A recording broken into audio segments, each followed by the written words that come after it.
Buenas tardes a todos e todas. Bem-vindos a esse seminário virtual. Good afternoon, everyone. Welcome to this webinar. From global to local aspects, the increase of food prices impacts the territories and also their populations. So to start, I will give the floor to Julio Verdeguer. He is a Deputy Director General FAO and is a regional representative for Latin America and the Caribbean. We want to thank him for being here. He has been very enthusiastic for being here today in a new public event of the networks for food chains. So thank you very much, Julio, for being here. The floor is yours. João. Thank you very much, João. Gracias por estarnos Mr. Yamandu Orsi, thank you very much for being here. Thank you very much for your work in the coordination of this international network in this first stage. I think that the results have shown that your work has been very fruitful, so I want to thank you for your collaboration and your leadership. Thank you very much, everyone, all of the mayors, the intendants, the municipal chairs, the district governors, and the different people in charge in all of the countries. So authorities that are in charge of different cities and municipalities, big and medium size in Latin America. I would like to say that we are here to talk about good news, but the truth is that when we talk about food security and nutritional security, we're talking about the worst moment in many decades. It's been many, many years that we had not been dealing with such a complex situation in our region and in the world. The intendant, Mr. Orsi, considered that it was good to have this meeting because of a very specific piece of information.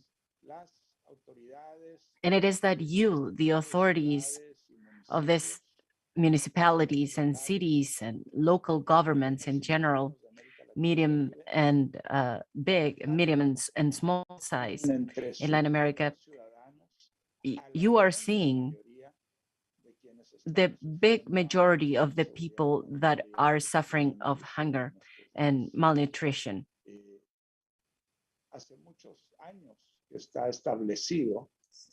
For many years, we have seen that the people that are the poorest ones do not live in the big neighborhoods of the big cities, Sao Paulo, Mexico City, Bogota.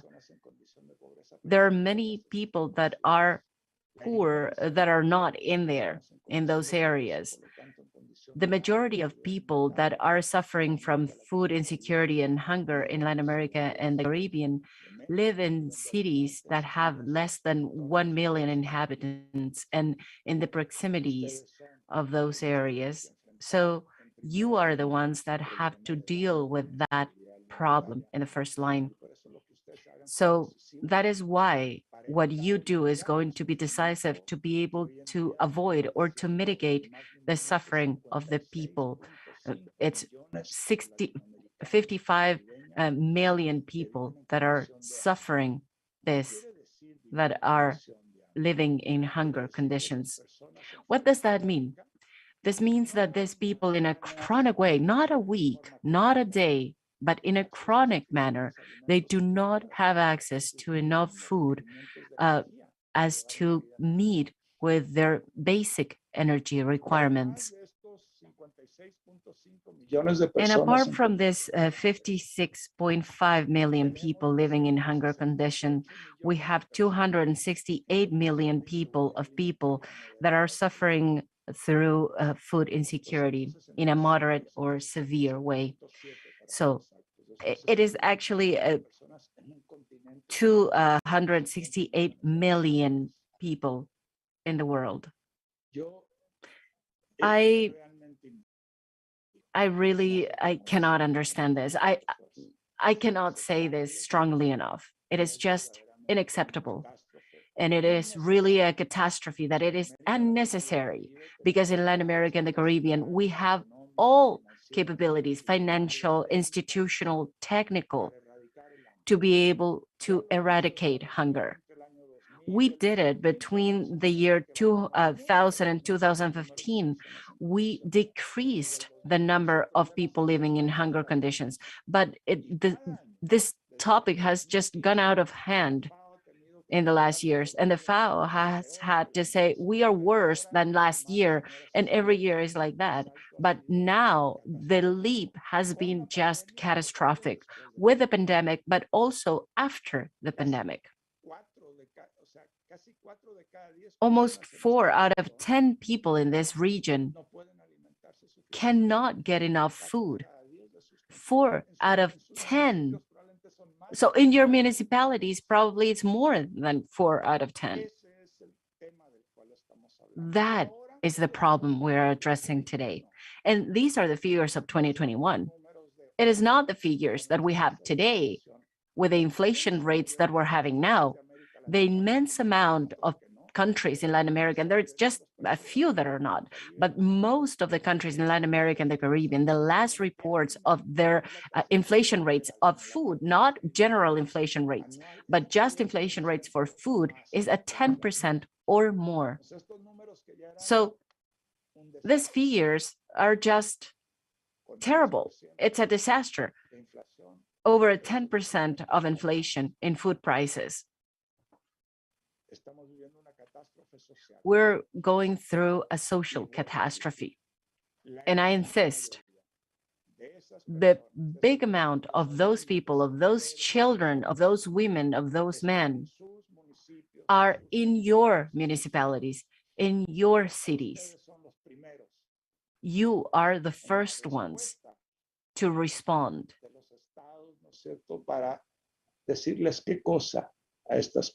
So you're the first ones that are going to say, what can we do? And that is what gathers us here today.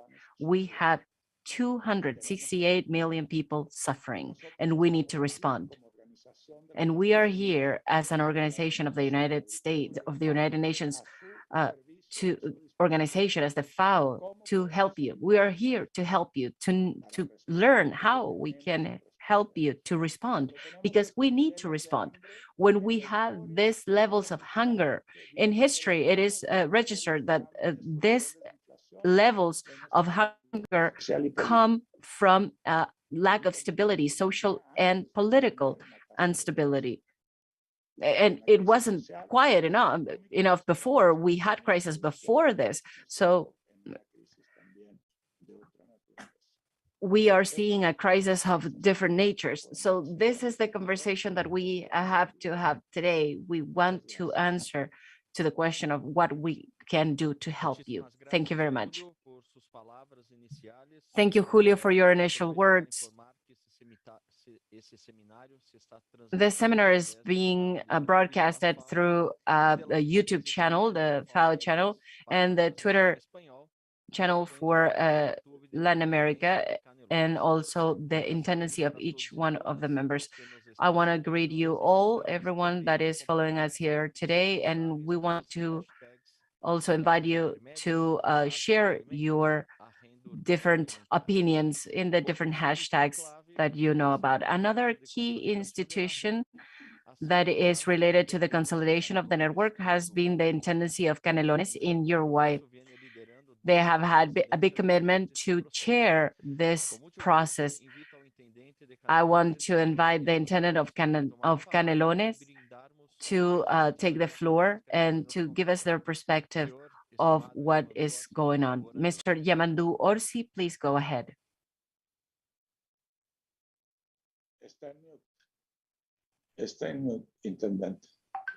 Intendant, you're muted. We are not being able to hear you. ¿Ahora? ¿Ahora sí? Bien. Bueno, muchas gracias. En especial el agradecimiento. Thank you very much. Thank you, Julio, for everything you're doing. Como no me gusta repetir, la idea es incorporar nuevos conceptos. I don't want Tu to pregunta, repeat things. I want to incorporate new concepts. So I'm going to talk about what you can do. This, what you're doing now, the creation of this network. We talk about problems that we have in common, but also characteristics that are translated into opportunities. I think that this is part of the answer. That you keep on betting on putting us together and not being together just for the sake of it, but for exchanging ideas. As you were saying, Julio, this dramatic reality is something that we are seeing in all of the intermediate cities, but also we have the other face of the topic. In these intermediate cities, we see the foods that are produced, and that should be the answer, that should be the solution. And from there, from our environments, we should have part of the answers. And I say part of the answers because evidently the subnational governments or the intermediate cities do not have all of the tools. We have fundamental tools that are from the national governments, but of course, everything that is related to social policies and also infrastructure, logistics, everything that implies to put closer the producers and the consumers and also have a certain action on the prices, the results have to be related to this links, to this relationship. So we need to see how our tools, our limited tools, are going to be able to change this reality. The reality started changing for worse in 2015. So not everything is explained by the pandemic. I think that the slope or the red lights started going off from the pandemic, but we need to know that this started before. So this is more related to structural aspects. Y que debería por lo menos en qué cosa, en dónde estuvieron. So we should see where the mistakes are. So if from 2015 things started going worse, then something is happening, something started happening. And this is not necessarily related to political aspects. This is also related to global reality and things that are related to structural issues that generate this phenomenon. The reality that started arising, that we started seeing from the pandemic, and then what we saw afterwards, which is the rise of prices that started before even the war, because we all know that the war in Ukraine and Russia has generated an increase of prices in our country. For example, the exporting sectors are very happy because we had never seen prices, for example, in meat, in grains, the prices that we have now. But look at the paradox. Our continents, our intermediate cities, our regions, our countries, we are food generators, also mining resources and also energy and all of that. But the food, the protein that our people need come from here, from this continent mainly. But the benefit, the destination, a big part of this volume is going to go to other regions because our economies need that. We have known about this for several years. The extractivism of food and others are a reality. Our exports factor in Uruguay has always been meat, and now we incorporated grains. But milk, dairy, and pulp lately.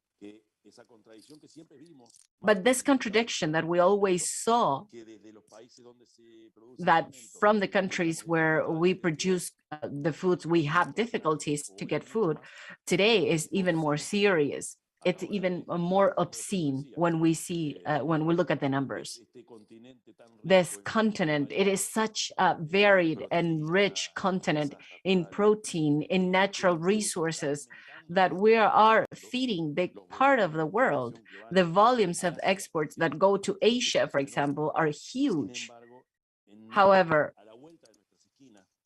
right here in the corner of our house, we are seeing the effects of the lack of food and the rises of price of food. So in Canelones, in our region, we are seeing that people are living thanks to social organizations' help, and we, the different regional departments, the religious congregations, the common food organizations, they're called ollas comunes, so people put together food and they all eat together. So when the pandemic came, we said this is going to last for a while, for a little while, but now the numbers that you gave us show us that this is a reality that is here to stay for much longer than we had thought. And when we add that this started in 2015, evidently this is not explained just by the pandemic. We have problems that are underlying and that maybe we did not see before. Maybe we have the tools right here as to be able to change the reality. We're all doing what we can do. We're all trying to have an influence on prices. We improve infrastructure so that we have better accessibility. The social policies are more and more, but there's something that is more global. And we need to have a perspective from a network. It is very good that we have incorporated so many regions, so many intermediate cities to the network, because what comes now is an exchange of realities and experiences that we need to be able to learn and also to change what we do. If we see that in other areas, they got better results. So I want to thank you. And I want to invite you to keep on working on this network, because this is a network that has a particularity. It is specific, it is central, and it has a central concern. And the protagonic role that the FAO is assuming talks about at least the fact that we have understood where we need to start from. We have different political realities, different macroeconomic realities. We all know that. But when they come and knock on our door, probably this is going to happen to all of us, and they're going to ask for the same thing. We need to lower the prices. We need to make food more accessible. As I said before, food production is right here. So in our realities, we have both scenarios, hunger and food. So thank you. We want to keep on learning.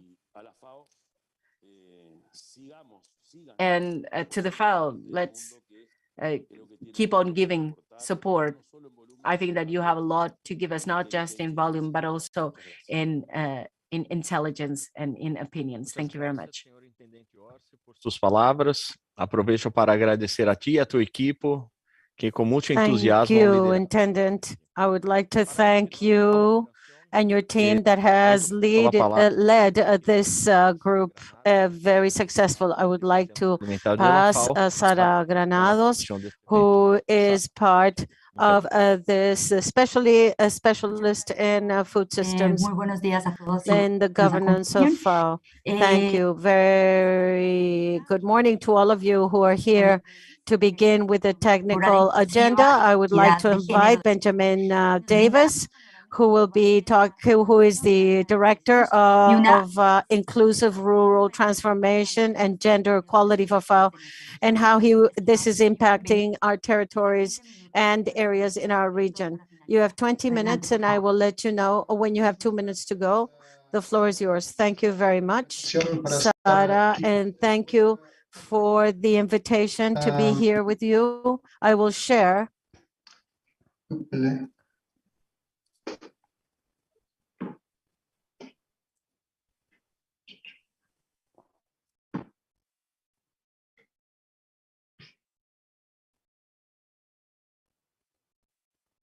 Disculpa,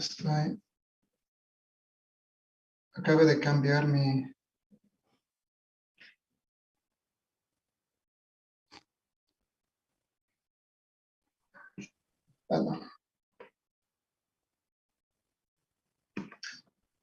João, no sé si puedes... João, can you help me? I just finished my computer. Can you share the presentation? I'm sorry about this. Meanwhile, while you share it, I'm going to begin at the global level, and then I will land it in our region. What I'm going to talk about something that is quite complex. It's quite a complex scenario. I am speaking right after what you've been saying day after day. I want to summarize the problems that we face as a global community these days. Next, please. So today, the crisis is the lack of access to food and the lack of availability of these foods. Next, please. There is enough wheat for the world. Although even if the supply chains are lost, if you see the two red graphs, which speak to us about the suppliers for exporting and what is imported, and you can see that they balance out, but it's manageable, but it's starting to get tight because of wheat. Next, please. In the case of maize, it's better, and for rice is even better. And all of this suggests that at the global level, this is a crisis of access and not of availability. And that will surely be seen the next year. Next one. What we're facing is record prices for foods to consumers and unprecedented costs for food imports.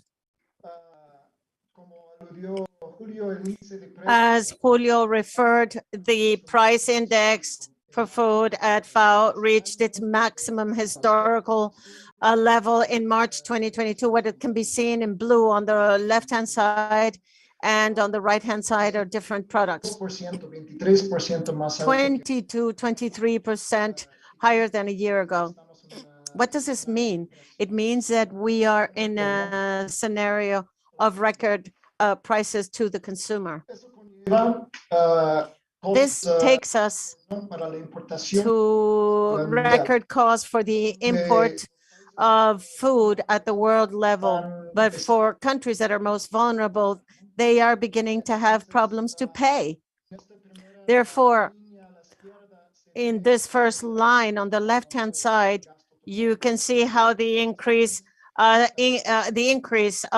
imports in $1 billion, and in 21-22, there has been an increase of $51 million. If you can.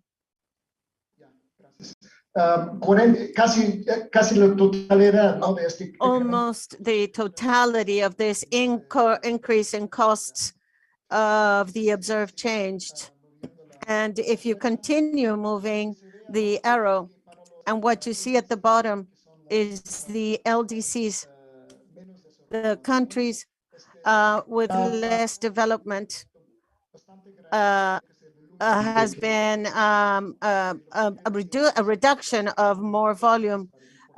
These countries have problems with importing sufficient food, which means that this is a forecast of increased hunger in the world.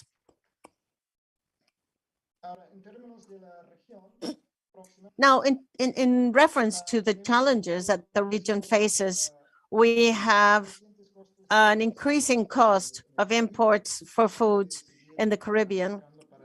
And if you continue using the little boxes, you will see that the Caribbean, from the year 20 to 2021, the cost of imports have increased 26%, which is an increase which is extraordinarily high. Next, please. And this is combined with an increase of agricultural imports in South America and all the region, but particularly in South America, and the role the production plays for the agricultural input for the world. And this industry requires fertilizers for imports, and you can see how it's increased in the last year, 84% from 1 year, from 2021 to 2022, and the cost of imported imports has increased by 61%. So, and this has enormous impacts, reducing the incentives to apply fertilizers that could create consequences on the production, performance, and yield for the year to come. Next. Now, this creates the possibility of going from a crisis of access to a crisis of availability to 2023. What we see is that fertilizer prices has increased so much. Therefore, this is due to the prices of natural gas and the possibility of increased higher producers of fertilizers at the world level, which is China and Russia. And of course, the Russian Federation, what is going to happen with Belarus? Given the war context, we have problems with the provisions of fertilizers at a world scale. If you can click twice, the red line is the index of food prices. The blue line is the index of prices for the input at the global index, which you can see has grown exponentially. It's not only the fertilizer prices, it's also power, seeds that are very important for production. Next. Next. Until we get an arrow. Okay. Now, as a consequence, real prices for farmers are low and are descending. So the increase of the food prices, the real prices for producers is going downwards. So one of the questions one must ask at the global level when we talk about food, if the producers are going to increase their production to ensure enough food for the following year. But what we have seen, the costs for input have increased faster than the real prices for food, and the incentives to produce are decreasing. Therefore, the only way to improve the incentives for producers, the fertilizing prices and energy reduce, or the food prices increase, which would be a disaster for hunger at the world level. Therefore, to put it in another price, if the prices of energy and fertilizers reduce, we're going to have a world crisis of food availability for a relatively high period for the consumers. And I'm not talking about malnutrition, I'm talking about the baseline. Next one. Therefore, when talking about Latin America and the Caribbean, we have an idea. We have an increase in price, food insecurity, and poverty. in the region. On one hand, we anticipate a lower economic growth for this year. The war opened this new line of uncertainty at the world level, and it has had an impact on the economic development. At the world level, we estimate that it will 3.3% will be a growth, which is 1 point less than what was projected before the beginning of the conflict. In addition, the dynamic of the GDP of the main commercial partners, United States, China, and the European Union, has been deteriorated, which implies a reduction of external demand from the region. As a consequence, the ECLAC had already anticipated a deceleration of the region's economic growth, which would go from 6.3 last year to not beyond 2.1 this year. But given the context of the conflict, it has estimated it to 1.8 to this year.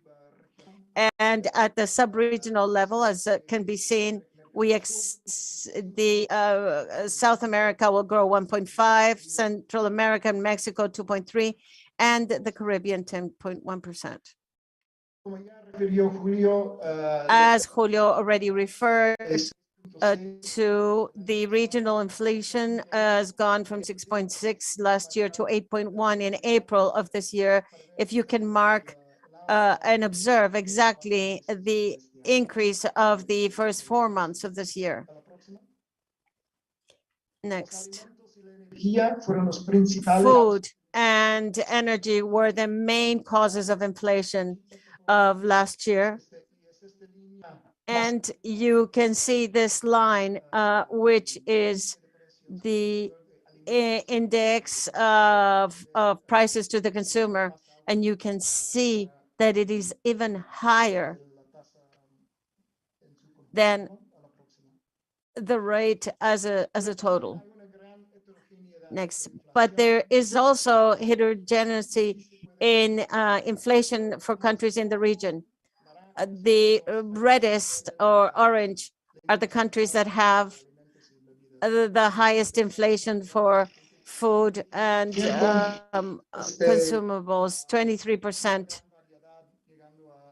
and a great variety of 4.9% for Guatemala. So there's a great variety here in these countries where the rates are higher. The situation is even graver. Next. It's important to recall, as Julio says, that the inflation exercises a significant pressure on the available income for households. And what's important here is the basket of foods is approximately 40% in the region, and you can see it in the region here. It's a selection of countries in the region where red is a proportion of food and the of household budgets in our countries. Next. The inflation effects is more poignant for the poor. They face a higher inflation rate given the higher amount of consumption in food in their total income. This is what the graph shows. It shows an inflation for the first quintile of 8.3. The first quintile is the poorest. It has an inflation rate of 1 point higher than the wealthiest because of the importance of the food required for the consumption in the families. They have less ways to protect their income and their asset, and this will be extremely important in the strength of inequality. And the increase in prices for foods are negatively impacting women because they are the one that destined most of their income for family consumption, above all the monoparental households headed by women. As I said, when we talk about food security.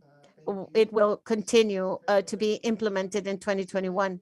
If you look at the arrow, we see Latin America in the middle, and this implement after COVID in 2020, but there was an increase also. Next, please. And I would also like to mention the gap between men and women. And it became even larger in this last year. Arrow, please. And here you see Latin America and the Caribbean. The differences between men and women is even more severe in comparison with other regions in the world, and it will be even more severe in this plane. Next, please. And also, as a result of the provisions of poverty given the inflation. So CEPAL or ECLAC considers that extreme insecurity and grave insecurity will increase, and it will reach 33% of poverty in the region and 14 points for, if you put the arrow, please, you will see that if the inflation continues to increase 2 percentage points, what would be the impact? These would be the impacts on poverty in the region. And lastly,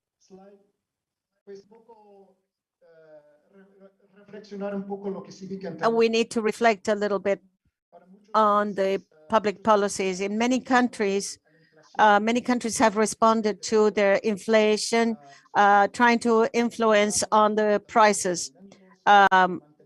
Exports of food, they have maintained the prices of fuel below the international impact. These are strategies that could reduce the impact internally, but it could eventually have an effect.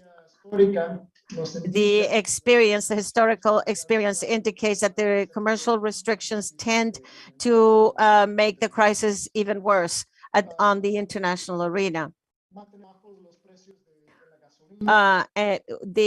Reducing the prices of fuel to containing social demands, it can be costly, and it will affect the extreme poverty, and it will reducing the fuel prices based on it can have a negative impact on climate and the green transformation. Also, from a perspective of the middle term, if the prices of food, it will increase the pressure of agricultural production, and also a negative impact on forestry, as has happened in the past. But the short-term measures adopted by the region in the elimination of added value to foods, the contention of the basic baskets, the commercialization, the self-consumption in certain productive areas, this self-consumption also in urban centers, the elimination of the tariffs on grains and other basic products.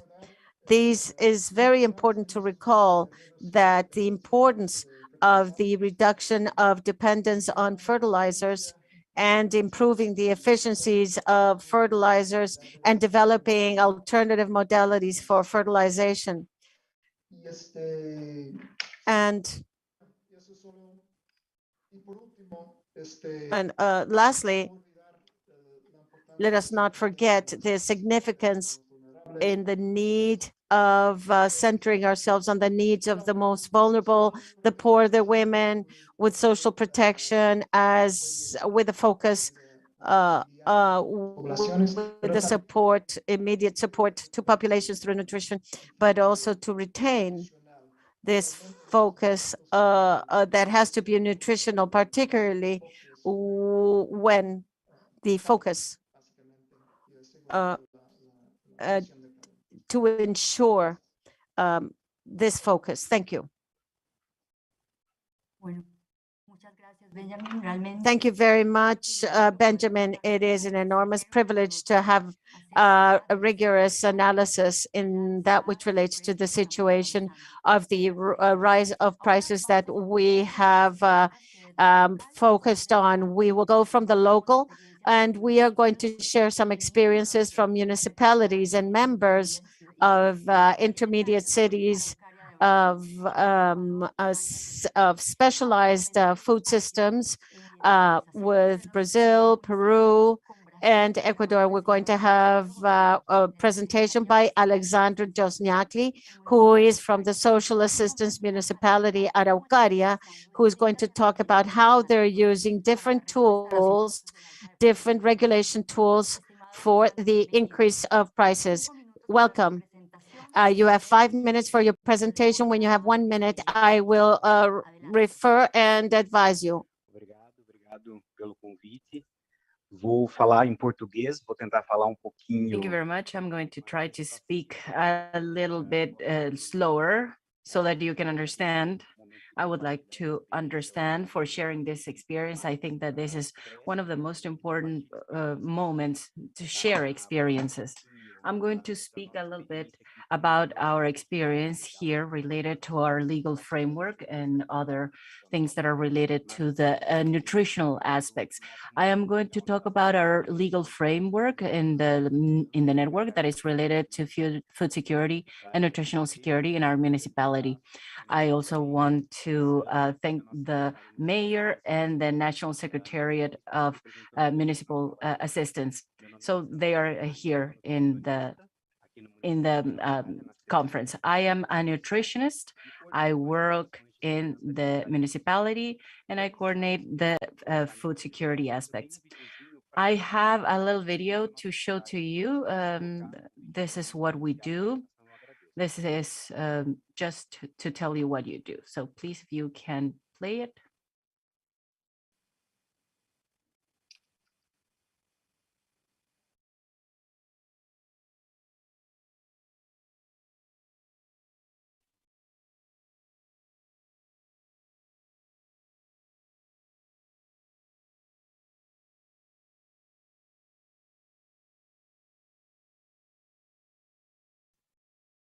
Alexandro, ¿podrías por favor compartir tu pantalla para que So empecemos could a you ver la presentación? please share your screen so that we can see the video? Para iniciar com vídeo. I had said that I was going to start with the video, but if not, I can just start with my presentation. Yes, please go ahead with your presentation. Okay, it's fine. Let me just put my presentation on.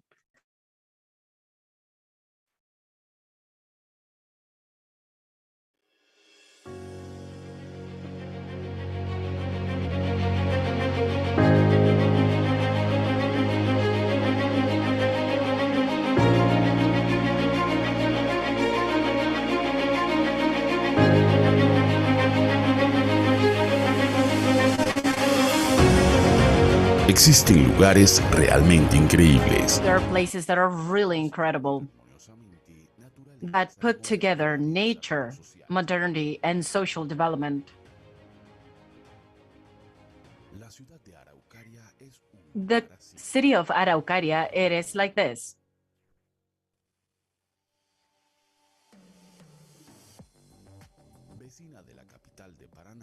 Right next to Paraná city, Araucaria is well known as the big industrial area with big multinational companies.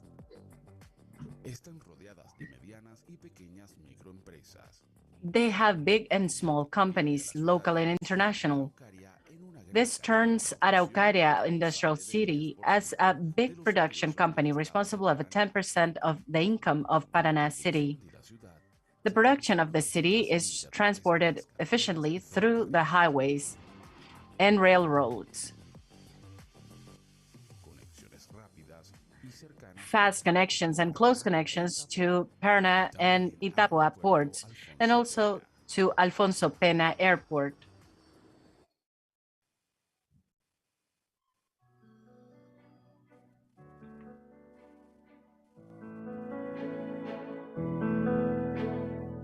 Cortada por el río Iguazú, Araucaria The alberga Iguazu River cuts the city, and it has a big amount of the forests in Brazil. The pine of Paraná, this is the dominant tree in the region that lends the name Araucaria to the city.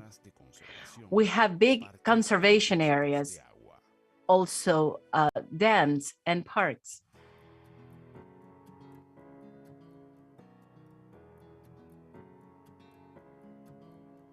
una gran parte del territorio está A big part of the area is formed by rural areas totalmente pavimentadas with main roads that are absolutely asphalted and illuminated. This is a big incentive for the producers locally. But a city is not just made up by its territory. It is culture, industries, and companies. In Araucaria, there are more than 150,000 inhabitants. In here, social development is a priority. The administration invests a lot in modernizing the public services. We understand that urban transportation that is accessible and of high quality is going to help the whole change of production.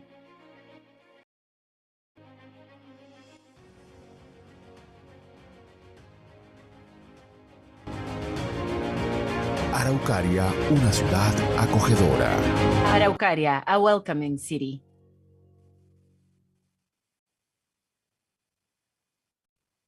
Bom, sejam bem-vindos, então, a So, Araucária. welcome to Araucaria.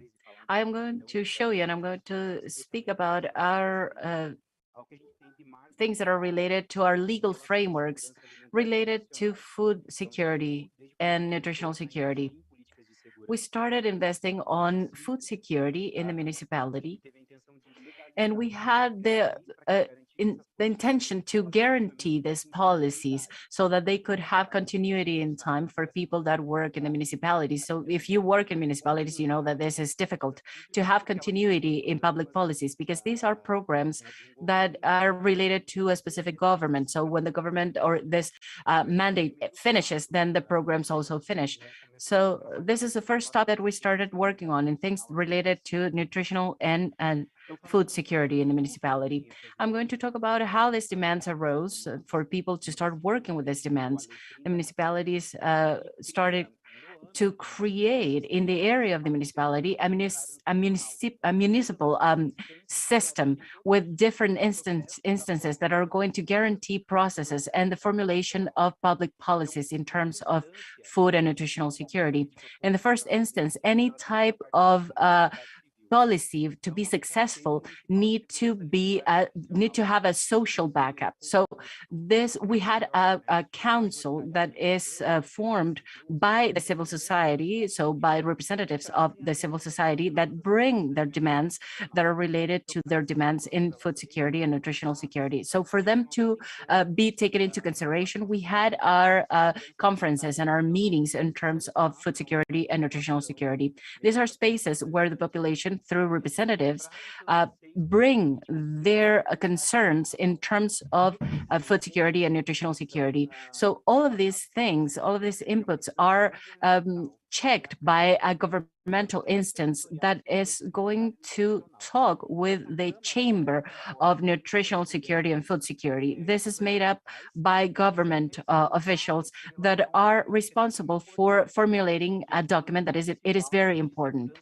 And this is related to the municipal scope of food security. So all of these inputs that we get from this meetings with the people are put in a document, and in this document we sign a commitment to ensure locally food security. So when this document is ready, when it is taken to the council is also like a fiscalizer, a supervisor of these attributions. So in the policy of food security, we have an instance that is going to control all of the policies that are taken in terms of food security and nutritional security in the municipality. So in Brazil, we have several municipalities that work this way because we have learned this from other municipalities that have this already in place. So another legal framework that is important that we have in the municipality is this law that is a municipal way to work with the agricultures here in Araucaria. So this is a process that goes through a bureaucratic process, and sometimes this is going to avoid the small producers to participate. So this law, what it does is to foresee that 30% of the people of the municipality is ready, for example, for the purchase of food. So they're going to go only for family agriculture to be supplied. So people are going to buy directly from the local producer without going through any middle person. This is they are usually the ones that earn the most. So when I go through a process of agriculture, you can sell, I don't know, for $10, and then it goes to the municipality for 60. So this law is going to mean that this $60 that the municipality pays goes directly to the farmer, okay, not through a middle person. So for example, in 2021, we started purchasing fruits and vegetables through the municipality for more than 5 million. So we had this 5 million and we were able to invest almost 2 million in agriculture, in local farming. So the farmers of Araucaria and other surrounding areas that were responding to this demand of food. Another law that is related to this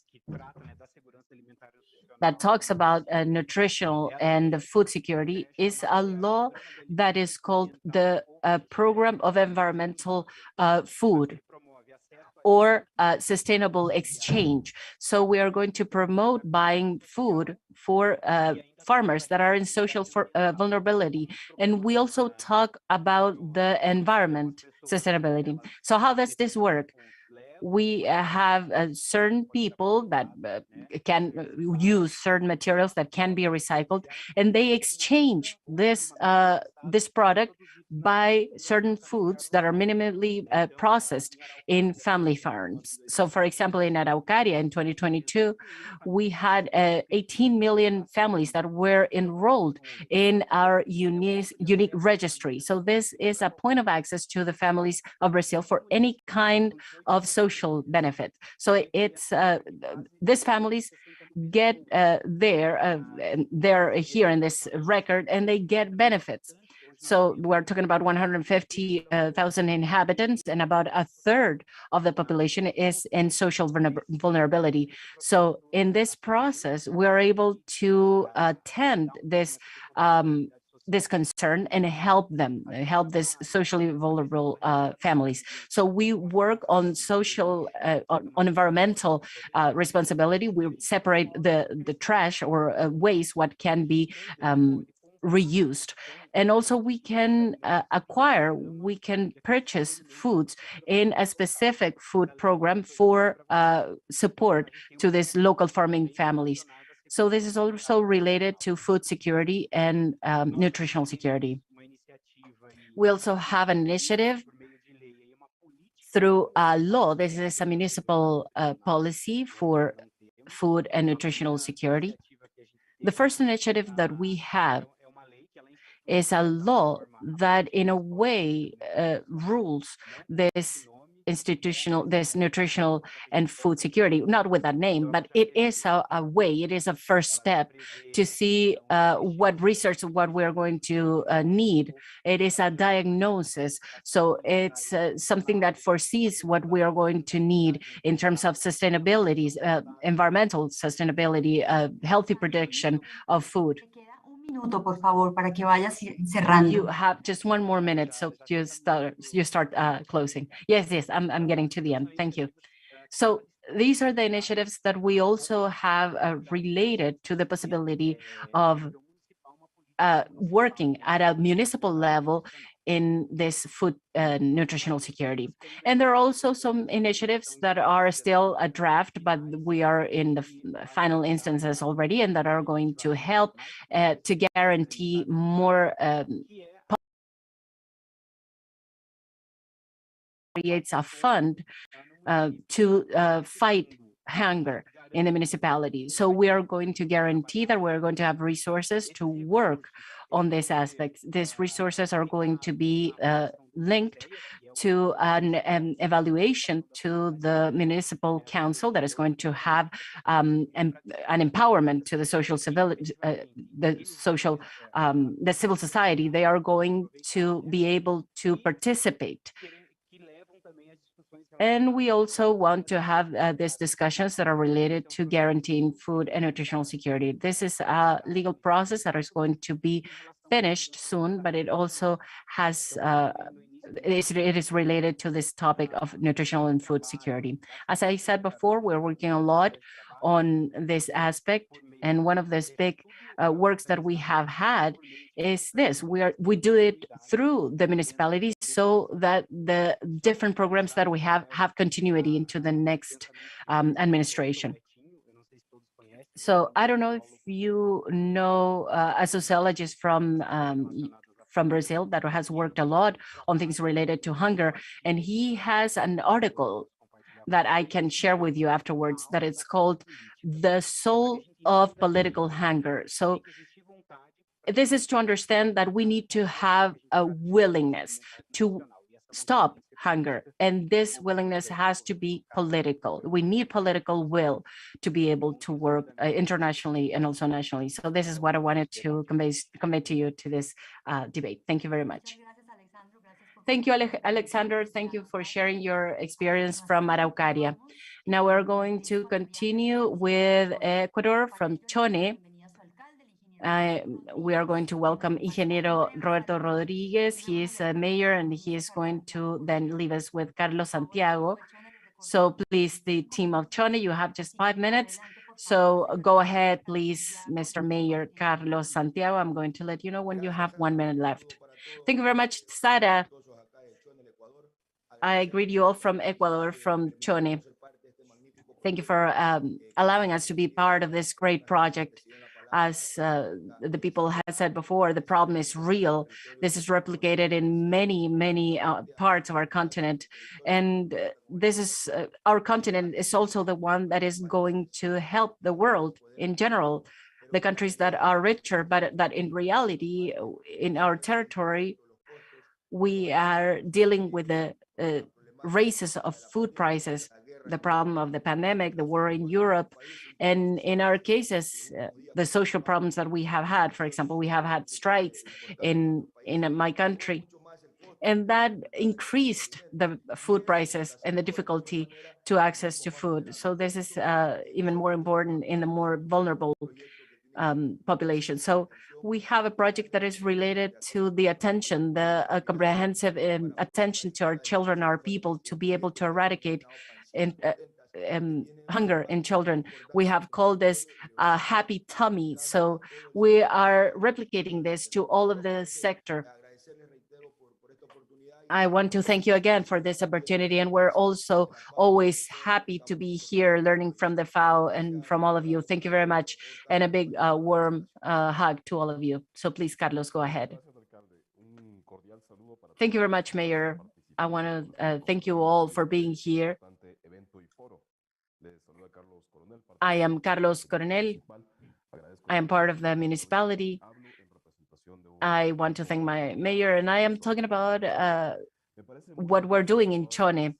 I think that everything we have heard today has been very valuable, and this allows me to start talking about this conversation in context. So I would like to talk about two things mainly. One of them is this context of economy and environmental ecology. So we're talking about everything that is related to this global discussion about the topic, and something in particular about Verdeguer, the participant, Mr. Verdeguer. He was talking about the economy and about this nutritional aspect that is very complex. So I think that in the local governments, we are responsible to take action that ensures that the future is dystopic or that it is full of hope. So in that context, I want to talk to you about Happy Tummies. Happy Tummies is a Chone project where we have three objectives. First of all, is to be together with the citizens, and second, to guarantee the health of children. And the third one is to create communities or to leverage communities for development. So in that context, to start, I don't know if you can see this adequately. Quería comentar que las tres principales características de este proyecto tienen que ver con comunidades de desarrollo. The main three characteristics have to do with the development communities, a focus that we give to our administration in terms of not only managing the activities related to development, but also to complement these activities with projects of infrastructure, social network, and each community Para poder salir de la should pobreza. be able to have different tools so that they can exit poverty and put a break on a child hunger. As most of our project, it is multi-actors. We are not only as the municipality, but also we have the citizenry that are complemented. We have the very important support. In the case of Chona, the Ministry of Public Support, FAO, the intermediate cities, Glasgow Food and Climate Declaration. And also we have different international experiences. We have benchmarking, and of course, each and every one of the steps that we take for the development of this project has to do with evidence. We have covered each and every step to make sure that every step that we have taken has an effective, positive aspect. And this is where we are creating learning curve with the Glasgow Food and Climate Declaration, the Milan Urban Food Policy Pact, the networks of intermediate cities, and all the different, we are nurtured from the background of all these different networks, and of course, FAO. And the development of this project, we have complies with various objectives of the SDGs, zero hunger, alliances, and so on. We have two maps of Chone on the left-hand side. It has to do with agricultural aspects, and on the right-hand side, we look at the bovine production. It has the highest amount of husbandry, almost double of population of human. I'm sorry for this crude comparison, but the fact is that this project is within an objective, is that the two maps, by superimposing them, you will have a dispersion that is similar. We believe that the production, the bovine production and the agricultural should be interconnected so that we can have integrated farmland, intelligent farmland, climate-wise, and sustainability throughout time within this context. Therefore, Happy Tummies have to do with various tools that we have managed as a municipality within this conversation. Happy Tummies does not act by itself, or Pancitas Felices. We have leverages that manage systems that leverage the situation. We have integrated the food in the municipal planning, specifically linked to children, with 230 people below the children mostly. We have also, based on the map, we serve the vulnerable population, and the main aspects are working obviously on the environmental impact it has. We also have an promoted reforestation of cacao in each one of the practices in each one of the farmlands to diversify and creating comprehensive intensive production, agroecological production. We have different types of entrepreneurships. We have something called Chone Produce, which creates a circuit of trade, short circuit trade circuits. And we have also participated in the pilot program for school food through the promotion of FAO, of quality provision of fruit. Carlos, you have 1 minute to go. So you can organize your final message. Thank you. With this development, then the program starts with these elements. As you can see in the map on the left-hand side, we have an incidence that is quite significant when we talk about nutrition. The ochre color illustrate this, and we also have our own information. We have 63% does not consume daily fruit, and 77% does not consume vegetables on a daily manner. 50% has is exposed to the low intake.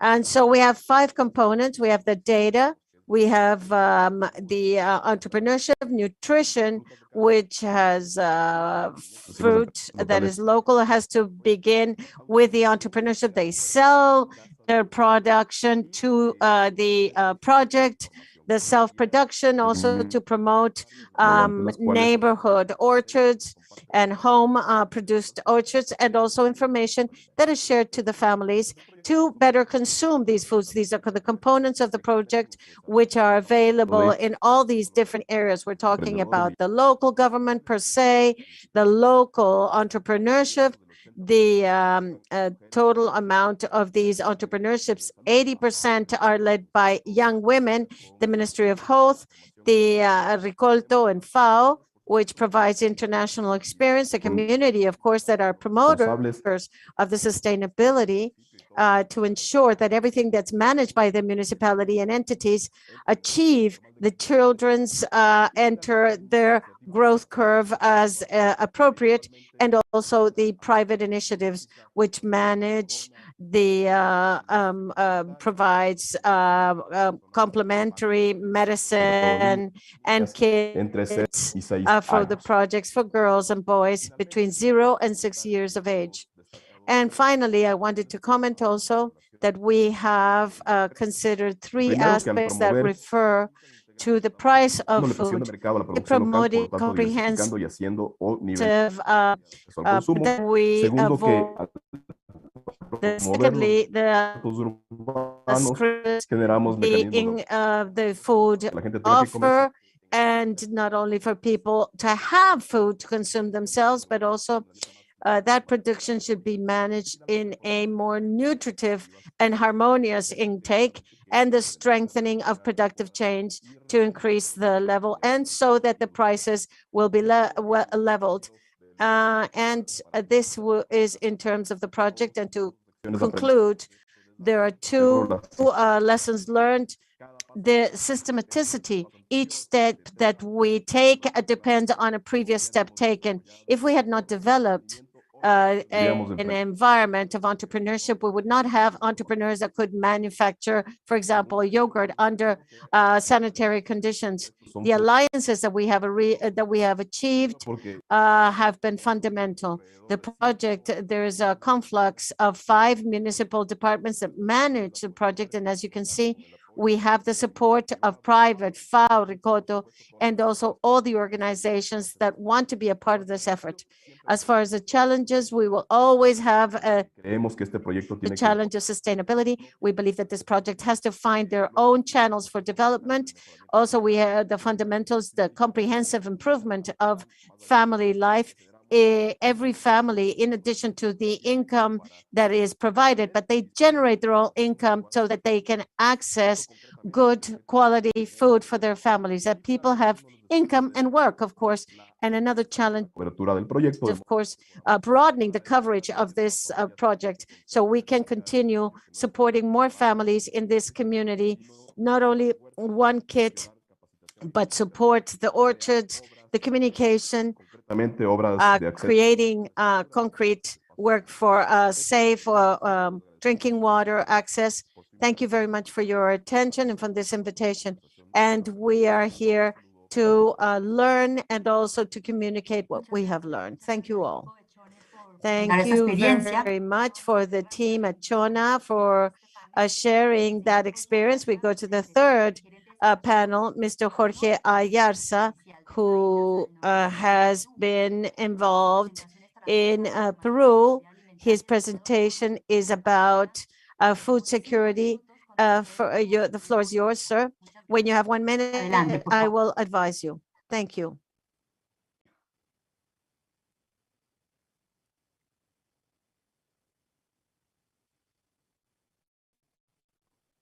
Jorge, por favor, poner su presentación en modo de pantalla. Jorge, are you there? Can you please put your presentation in full screen, please? Thank you.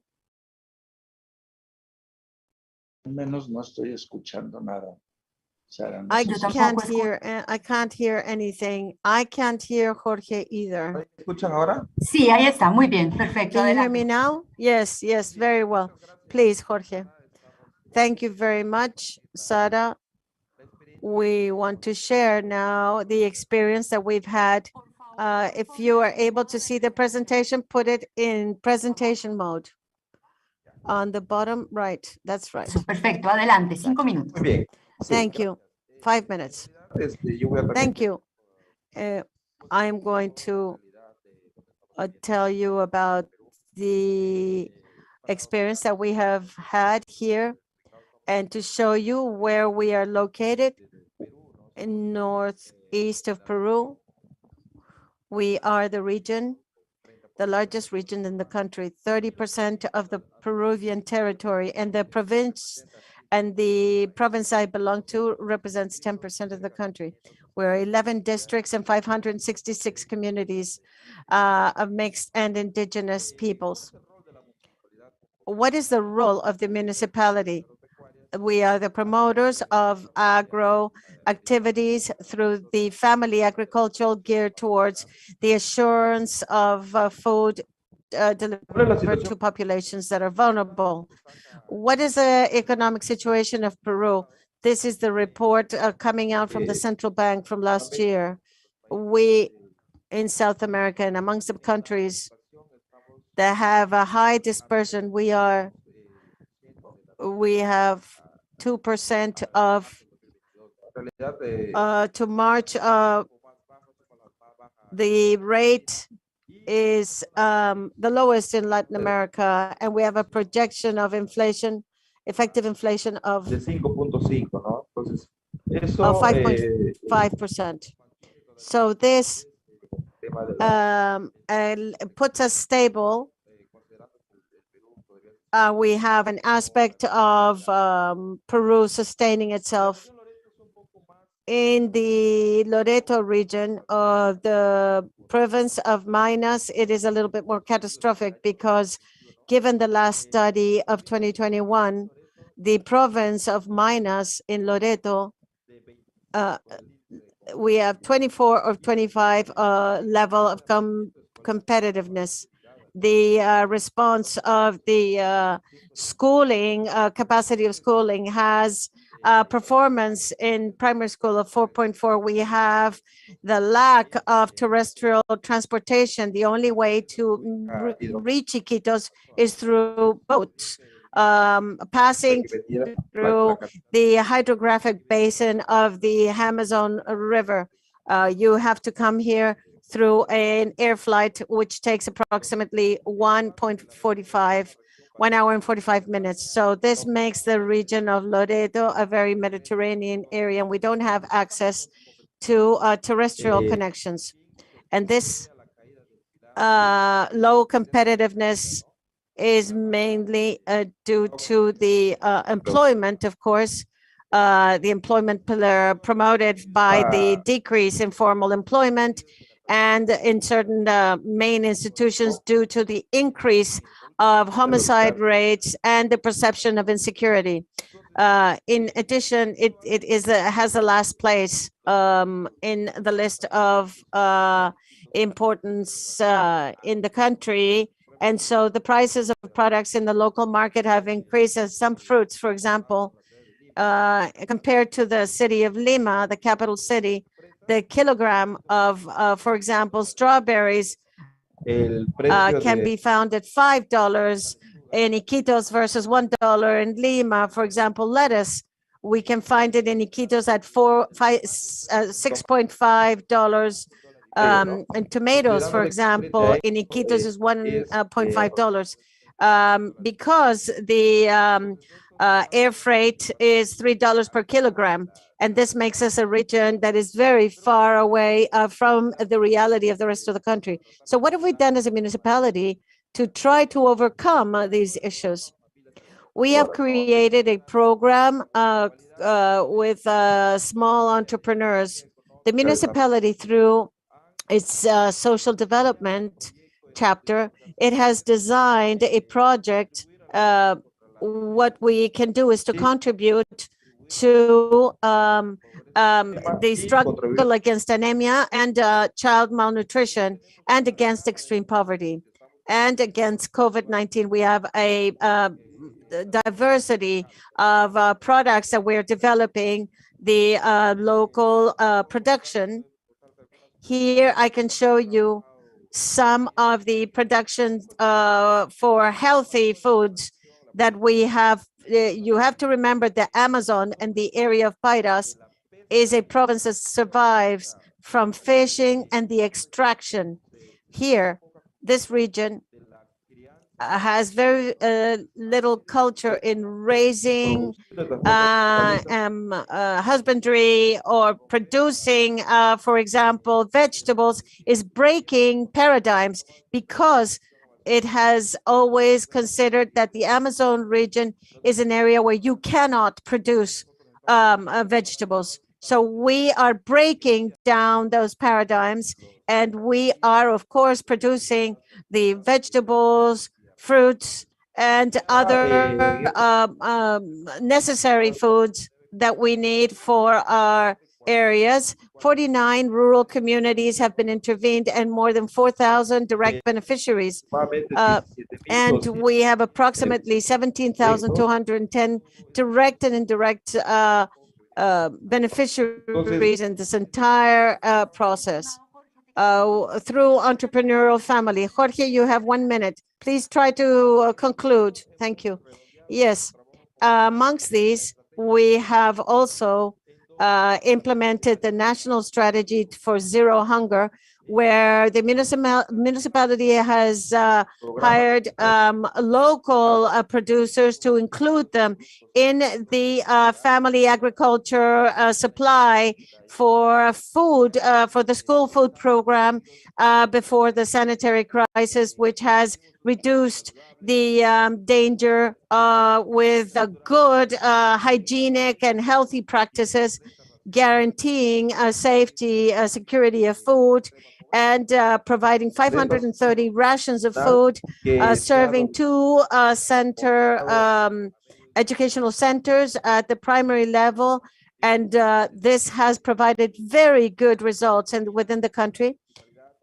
And we have determined that the municipality of Bainas, through FAO and other organizations, has worked with a vision to overcoming the malnutrition that the area has undergone. This is what I can share, and we have been working on with the contribution and collaboration of FAO through these last period of time, and how the municipality, hopefully the 1,500 and so municipalities that exist in this country, will put their grain of support in contributing to go against hunger.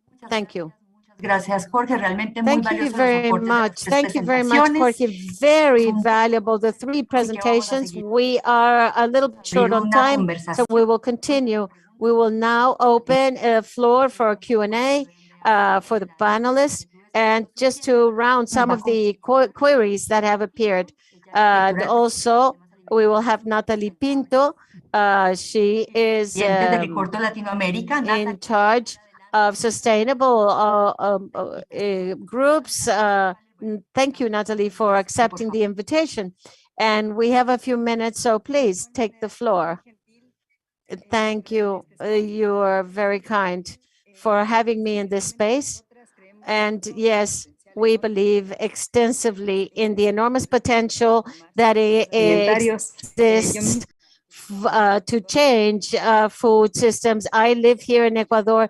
I went from a metropolis of 3-point-some million people to one of 25,000, and you can observe the difference, the proximity, and the possibilities that these small and intermediate cities have to adapt and to revert some of these presentations that we've seen. With Alexandra, I would like to invite her to tell us a little more and very concretely who participates in HOMSEA and how can we make sure that the citizens understand that there is an intentional involvement in your municipality. Thank you, Alexander. Hi. Thank you for the question. I would say that today there are 18 entities. Out of those 18 entities, 6 are representations of the governmental municipality. We have representatives of the social office, the Secretariat of Agriculture and Supply, the Health Secretariat, Sports Secretariat, the Environment, and we also have the secretaries that participate, agriculture and education, of course. And the other entities that participate are entities that have some sort of work in the municipality linked to food security and municipal security, food security.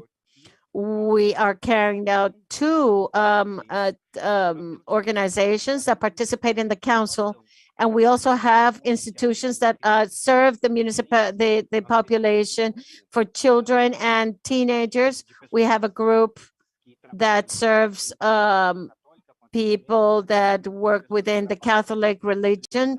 We also have people that work in the evangelical group. We have a group that works with the spiritual organizations that are linked to social vulnerabilities. We have 2 local farmers that produce food based on local agriculture.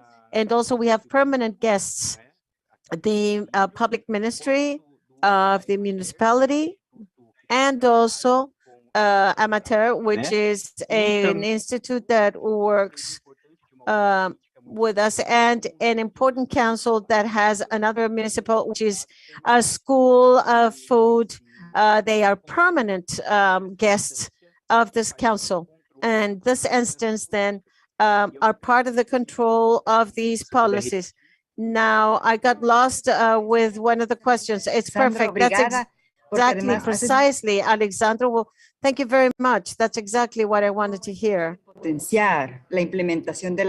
this is how this can be an important support for public policies. Thank you very much. Now I will have a question from the city of Chone. Carlos. So we saw that in the city of Chone, through the projects Pasitas, Contentas, or Happy Tummies, you have multiple activities that you are starting, both for sustainable production, school food programs, and so on. What investments would the Chone city need to mitigate the impact of the prices in the city, and also climate change? Thank you, Natalie, for the reference. I would say investments in 3 areas. One in infrastructure, which has to do, of course, with a construction central market, which could be a center or silo where people could gather, both with husbandry and cacao. There's a significant investment as far as infrastructure, as rural roads, which would better make these aspects better. If 30 or 40% of the final price of a product is left in the highway, we are making the Estamos production eliminando unsustainable. And this would eliminate also the cost of opportunity for the producers. And finally, I would estimate that there is an investment in terms of the soft of the policy, the research that we have generated. We know that people, not only the citizens, will be lacking of food because they're missing that food, but they might need, they might have a lack of knowledge to understand how to better use that food or to have a better adequate nutritional level, both for children. This is a second investment in the soft part of the policies, this social knitting or network to be closer to the families, and that families have their own services to understand, to live better. Thank you, Carlos. Next question to the last mayor from Minas. Mr. Jorge, how have you seen the participation of Minas in the network of intermediate system and agro food systems and the accompaniment of what benefits have they provided? Can you answer, please? From the city, I think that as it is an activity, as I had mentioned, we have we usually do recollection from fishing. So we want to incorporate these communities to a new activity. So to work with vegetables in this case. So it has been very well received. This initiative has been well received. I think that the activities that we do in Iquitos city has to be more oriented to convincing the decision makers, the mayors, the governors, to start working with us on these initiatives, because these policies, these interventions that we do as professionals, as promoters of the productive activities are going to go through the decisions of the local activities. So if the local activities, if the local governments do not understand what we do with the local communities, then I think that we are not going to be successful. Excelente. Thank Muchas you. gracias, estimado Jorge. Éxitos a Thank las you, tres Jorge. I wish you to be very successful in your initiatives. Sarah, back to you. Thank you, Natalie. Thank you all of our panelists for sharing your experiences. We are finishing this session already.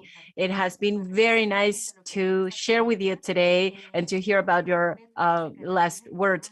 Rodrigo Perpetuo from ICLE, he's the Executive Secretary of ICLE.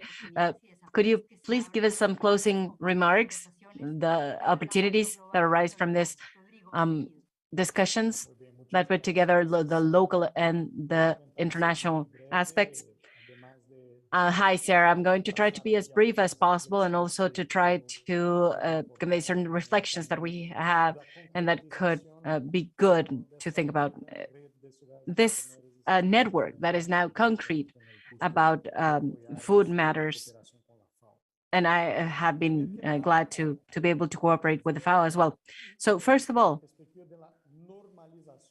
the perspective of the normalization of the agenda. I think that what we are seeing every day in our cities is that we are we're walking on the streets and the people are there in extreme poverty and they're vulnerable. They are hungry and we ignore it. I come from a country, from a city that is called Belo Horizonte, and the mayor then was a minister of social development in Brazil. And in this city, when Petrus was a mayor, the policy was that no citizen should be hungry. So the political perspective is the first thing to tackle, the political decision that no one should be hungry. That is the first step to move forward. The second step is that there are strong limitations to do this. And we saw some presentations that show a high level of this happening. And this is because of macroeconomic aspects. These are things that escape from the city's management. So the incidence of the networks that can work together in convergency to be able to influence decisions at that level, it is very necessary. In the light of local policies to be more effective, and also in terms of international incidents and dynamics that escape the city's management. The third thing is the perspective of this multiple attitude. So this social network that is going to protect and that is going to protect the people and eliminate hunger from the action of social, the people, the academia, the religious congregations, etc., to help in food security locally. And finally, the perspective of working with the principle of solidarity. We are living in times where when we're concerned in thriving alone, thriving from our own perspective. So we forget that we're all together. So a colleague, a neighbor, a friend that is suffering hunger needs the intervention of the other person and not ignoring the situation. This is necessary, and it has to be done locally. It can be done locally with raising awareness campaigns. And convergency, we need to avoid a fragmentation. We need to work together with other global agreements, as for example, the Convention of Biodiversity, the Climate Convention, and other frameworks related to sustainability. And we need to work together to avoid fragmentation in the local initiatives that are very good, but that many times lose power because they go in parallel roads and they do not converge. So we need to work together with the FAO to foster this kind of movements and to have local impact to be able to transform global reality. Thank you very much, Rodrigo, for being with us today. And also Ricoldo, who is also part of this urban agenda, food urban agenda. And finally, for the closing remarks, we are going to invite Cecilia Marroquino. They had some problems with electricity. Cecilia, are you here? Yes, Cecilia is there. She is the FAO Urban Food Systems Coordinator. So she's here with us from Rome. So Cecilia, we hope that you have good connection now. Are you here? Yes. Okay, go ahead, Cecilia, please. Yes, thank you, Sarah, and thank you all for inviting me to this discussion. It was really rich and fruitful discussion. And I want to say that it has clearly emerged that with disinflation and food price spiking, focusing primarily on rural area misses a large part of the problem. So food accessibility in urban area, particularly in low-income area, is a key issue and is strongly connected to the employment instability and to the low cash income of the urban poor. So we all know that in town and cities, urban dwellers have to purchase almost of their food, as well as housing, transportation, healthcare, and education. Urban dwellers rely quite often on informal sector activities and casual labor, which provide only low and irregular earnings. Food accessibility, therefore, in urban area is deeply connected to urban poverty. And the poor and food insecure people are increasing, particularly in intermediate and small cities of less than 1 billion inhabitants, as Julio was rightly mentioning. Therefore, to address effectively food insecurity resulting from rapid food price rises, national policies and programs cannot avoid to reflect the urban context. Strategies such as social protection, distribution of basic food basket or food assistance program, public procurement, school fees are fundamental for the poor. And of course, we have to consider also the gender equality. As Ben Davis was mentioning, the food price rise has a big impact on inequality, affecting particularly women, which are quite involved in informal street vendors. But on the other side, we saw, and I was really enjoying the experience shared by different cities that clearly demonstrate that the role of cities and the local government is fundamental in promoting strategies to guarantee physical and economic access to nutritious food. I want to mention that in 2020, in partnership with the FAO, the Regional Office of Latin America and Caribbean, at the global level, we have done a global survey during COVID-19, and this survey has clearly demonstrated the enormous active role that cities and local government have played in attenuating the effect of the COVID-19 pandemic on the citizens' health and the food and nutrition security of urban poor. However, despite all the increasing efforts from various cities on integrating food system in their policy, in their planning, in their action, despite of all our support from international organizations, civil society organizations, city network, so local government are not adequately supported and recognized as a key player in the food system transformation. They don't have the adequate policy space in most of the case. We have many good practices, many active mayors that are using different entry points for food system transformation, but we need to work together to make sure that their role is strongly recognized and they are adequately supported. But how do we change these? How do we make sure that cities get recognized as a key player and receive adequate support? And I want to mention, the importance of the work that each one of the cities is doing in creating the appropriate local policy and planning frameworks in trying to integrate food system in local policy planning and action. So many cities are moving toward the establishment of food policy council on developing food strategy and plan. I refer to what has been shared from Alexandro Wonaski from Araucaria,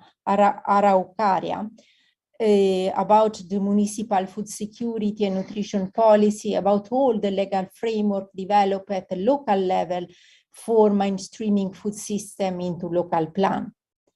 It is also fundamental to leverage on the local community, which are fundamental resource for coping with crisis. And I refer to what Mr. Yamanji Orsi from Canelones mentioned about the support that poor receive from social organization, from religious community, and the importance of using different entry point for mainstreaming food system in local policy and planning. And Chone mentioned about the short supply chain, the public procurement for fruit and the school feeding program for facilitating the access to nutritious food. But I also want to mention that we have plenty of good experiences from cities, but I also want to mention an important point, which is the multi-level governance mechanism. And we, as FAO, in partners with the UN agencies, can play a key role in promoting work across level of government. For example, national, subnational, and municipal authorities should work together to improve the efficiency of urban market. Lowering business costs will help reduce prices. Local authority must ensure that wholesale retail market and all the retail outlets are properly planned and managed and adequately integrated into local policy and planning. Urban authority can promote farmers market or the so-called territorial market and fostering short supply chain, can promote the establishment of food distribution hub that facilitate more efficient food distribution while contributing to reduce the carbon footprint of the food transport. And I can refer to different food distribution hubs established in different cities in the region during the COVID-19 pandemic, like the one in Lima, the wholesale decentralized market strategy in Lima. So working across level of government can be also promoted through public procurement scheme, as it happened in Ecuador, where FAO has facilitated the engagement of the city of Puerto Viejo and the province of Manabí in the public procurement scheme to support the school feeding program. But an important second point that I want to raise is around the power of establishing food network, alliance, coalitions at all levels to make the real change happen. And I refer to an initiative that we are having at global level, the Urban Food System Coalition established as a result of the Food System Summit, which is trying to work for get cities recognized in global fora, and also to support countries in fostering multi-level governments and also engaging and making sure that countries support adequately cities to get engaged in the national food system transformation. So this Urban Food System Coalition is done between UN agencies like UN Habitat, UNEP, city networks like ICLEI, civil society organization like Ricoldo. We are all together, we are 26 so far, and we are trying to support cities and countries on this urban food system agenda. And in the same way, I want to mention the importance of this regional network of intermediary cities and food system, and the important role that this network can play in the region and in connection with the global urban food system coalition to make a real change as a platform for sharing knowledge, for involving more cities, for raising awareness between city leaders, but also as a way to foster more collaboration across levels of government. The regional network can promote food network at national level, can work with this different typology of cities, and can work with the national government for Cecilia, tienes un minuto, si puedes ir empezando a cerrar. Muchas gracias. Cecilia, you I have want one more just minute. to conclude mentioning the fundamental role of the city network and also in promoting the system thinking. The real impact can be achieved is that the system thinking is promoted, and if the interconnection between the food system agenda and other systems are fostered. Thank you.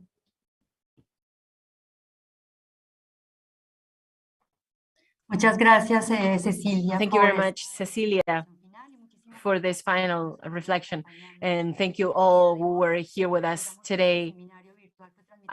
This virtual seminar was broadcasted through our YouTube channel, through the Twitter of FAO, and the Intendancy of Canelones is going to be there for your consultation and also dissemination. Thank you all of the participants that were here today with us. Thank you for being part of this intermediate cities for food security systems. Thank you very much, and we'll see you very soon. Thank you to all of the authorities and panelists that were here with us today.